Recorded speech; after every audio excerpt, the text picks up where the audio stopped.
It is good to come together for the purpose of co-creating. Do you agree? Yes. You are looking forward to taking thought beyond that which it has been before? Yes. You're looking forward to catching up with the thought that has already moved forward? Yes. You're looking forward to letting yourself be who you have already become? Yes. You're looking forward to understanding who you are?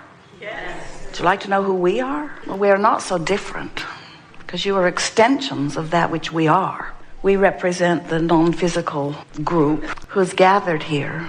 You can't see them, but as the day moves forward, you will feel us. You will feel your inner being who is never far from where you are. But when you focus in an environment like this, where you hear resonant words with that which the broader part of you knows, as you listen and relax into non-resistance, or more allowing of your natural vibrational frequency, in other words, as you feel better and better, you then are able to consciously, physically feel your connection with the non-physical aspect, not only of you, but of all that we all are. You are so much more than you know here in these physical bodies. And while you are in these physical bodies, you are important to the process of all. You started out as source energy, but when you came into this body, you did not cease being source energy. You remain source energy. In fact, the larger part of you remains source energy. It's but a small part of the consciousness that is really you, that is focused into the personality that you know as you. So as you are here focused in this personality, in this magnificent being, in this leading edge, time and space, reality, meaning you decipher where you are through your physical senses, and then you proclaim it reality. You proclaim it reality usually only as far as you come into agreement. In other words, if one of you speaks of a reality that others can't see, they take you to the funny farm. The people who count reality as that which is manifested, they want it to be so stable that everyone can see it. And so if it's real, that's why they call it real. If it's real, then it's visible. Then we can see it and hear it and smell it and taste it and touch it. But if we cannot see it or hear it or smell it or taste it or touch it, then it's not real. And yet you waver in that attitude to some degree. Your dog hears and smells things that you don't want to hear or smell. And yet you don't take it to dog training classes. Oh, dog of mine, you are departing from reality and I'm worried about you. You don't announce to your neighbors, I have a very strange dog. He barks over nothing and sniffs around in places where there is nothing to smell. I've gone to that same place, got on my hands and knees and sniffed around, and I do not know what holds his interest. Come, smell here, see what you think. See what you think. You accept that your dog is more highly developed in its ability to hear and smell. You accept that the fly, although you don't talk to them often, can see. Your scientists have checked out their eyes and found them to be remarkable. And so there is a variable in the way you perceive this time-space reality. If you've ever been part of an eyewitness account of anything, you have to acknowledge that what you saw varied from what others saw. And so in some small ways, humans are beginning to understand that there is more than meets the eye to reality. And we're wanting you to understand that there's a whole lot more to reality than you can see. We also want you to understand that even though you can't necessarily see it with your eyes or hear it with your ears, it is perceivable. You have the ability to perceive beyond your physical senses. And that's really what this gathering is about. We want you to acknowledge the vibrational being that you are, and we want to help you tune to the frequencies of vibration so that you can consciously perceive. Because when you're consciously perceiving beyond the physical reality that you can see, now and only now are you being who you are and living as you intended when you came forth. So here's the big picture. You were source energy before you came into this body, and here you came. Splat. And even though you're here in this physical body, the larger part of you remains non-physical and continues to perceive also. So this non-physical part of you remains while the physical part of you bees. And in your physical body, you do as you knew you would do. You explore contrast and you expand. Because from your personal perspective, you selfishly acknowledge all day, every day, what would be better for you from your vantage point of perceiving. Now, it's not just you, the human, who has this brain that you focus as your perception. The cells of your body are perceiving also. Every point of consciousness, even the consciousness in the stone and in the dirt, or in the beast, or in the flowers, or in the human, every point of consciousness, even if it is a one-celled organism, is perceiving, and from that perception, acknowledging from selfish point of view what would be better than what is. It's what the evolution of all species is about. It's what the expansion of the universe is about. So when you, from your conscious perspective, acknowledge that the world isn't as you want it to be in this way or this way or this way or this way, you launch an equivalent desire for it to be better in this way and this way and this way and this way. And all day, every day, you are asking and therefore expanding into those new places. Now, the reason that we say so unequivocally that you are asking and receiving and becoming and going into those new places is because we stand with the non-physical part of you who rides the rocket of each and every request. When you ask for something, it is given. And by that we mean, if your life experience in this time-space reality causes you to identify a problem, in the moment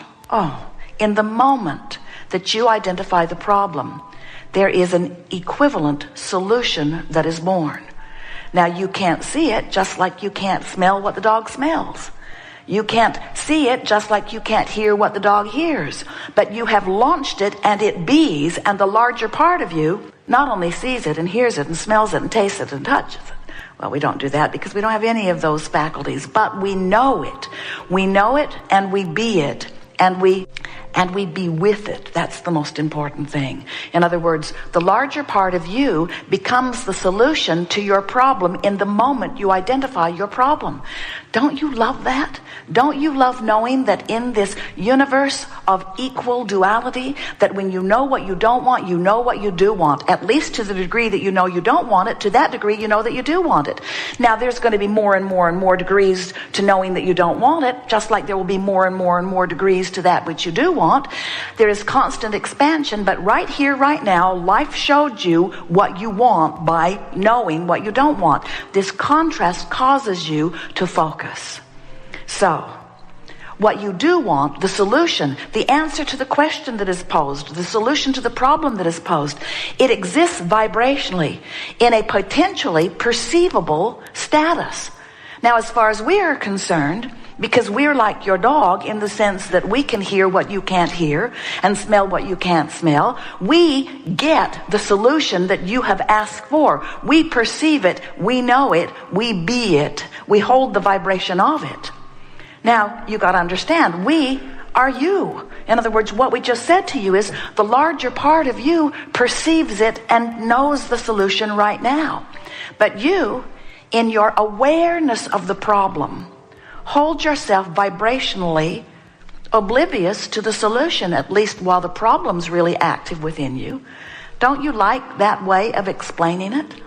You're so involved in the I need an answer that I don't have, that even though the larger part of you has the answer, you can't find it because you haven't trained yourself into the vibrational frequency where it is. But it's not hard to do that. It is not hard to train yourself into the frequency of where the answers are. It's what faith is. It's what positive expectation is.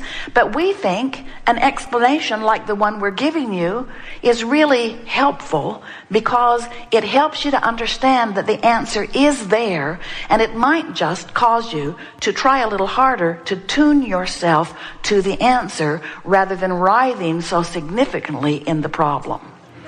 because the vibration of the problem and the vibration of the solution are very different vibrations. Just like you can't set your radio dial on 6:30 a.m. and hear what's being broadcast on 98.7 FM, the frequencies have to match up. So you can't set your frequency on I don't have enough money and find the path to the money. You can't set your frequency on I'm sick, my body doesn't feel good, and they took an x-ray or a blood test that says I have something horrible, and find the solution, even though the larger part of you has already found the solution. So that means the sicker you are, the weller you are. Who knew? We knew. The larger part of you knows. That's why when you feel sick and you're afraid of the sickness, fear is your indicator that what you know is different than what you know. In other words, the reason that you feel negative emotion every single time is because in your attention to whatever it is that is producing the negative emotion within you, you have a different vantage point and are offering a whole different signal than the source within you is offering about the same subject at the same time. So, source, who you really are, loves. And when you find reason not to love, you don't feel good. Hate or anger or blame, those emotions are your indicator that you're not smelling it like source is smelling it. You get the sense of what we're talking about. You're not seeing it the way the source sees it. And whenever your life has caused you to see something in a new way, and you keep looking at it in the old way, you don't feel good. You're not keeping up with you. So the fear you feel, the negative emotion you feel, is not because of the wrong that you are witnessing. It's because you're using that wrong as a reason to disagree with who you are. For example, when you see someone, maybe a murderer, maybe a molester, maybe a bully, when you see someone behaving that way, as you look at that, you feel awful. Source doesn't feel awful. But here's why. When you look at the bully, you are afraid for yourself, maybe, or afraid for your society. Source isn't. Source is not worried about society coming to an end because of this behavior. Now, we want you to understand, Source doesn't like the bullying. Source doesn't like the murdering. But Source doesn't focus upon those things in a way that causes disempowerment or in a way that causes an awareness of not well-being. We're not asking you to look at unwanted things that all your life you've called bad and suddenly start calling them good. That's not what the art of allowing is. We want you to focus yourself in the direction of what you believe is good. We want you to use excuses to align with who you are, not excuses to misalign with who you are. In other words, Source knows so completely the well-being because Source understands the big picture. That when you find something to fuss and worry about and you exaggerate it in order to try to prove some point that some condition needs to be altered so that you'll feel better, you always get off track or off signal from the source within you because source within you does not ask one thing to be different in order for well-being to be maintained. Because source understands in diversity there is expansion and that well-being dominates. So predominantly dominates. In other words, there is so much well-being in relationship to not well-being. Hard for you to know it as you look through your physical eyes at your physical television and watch your physical CNN programming. 24-hour news cycle that goes all around the world and looks for everything that is troubling and brings it to you with drama and music. Funnels it to you disproportionately, makes big things out of little things.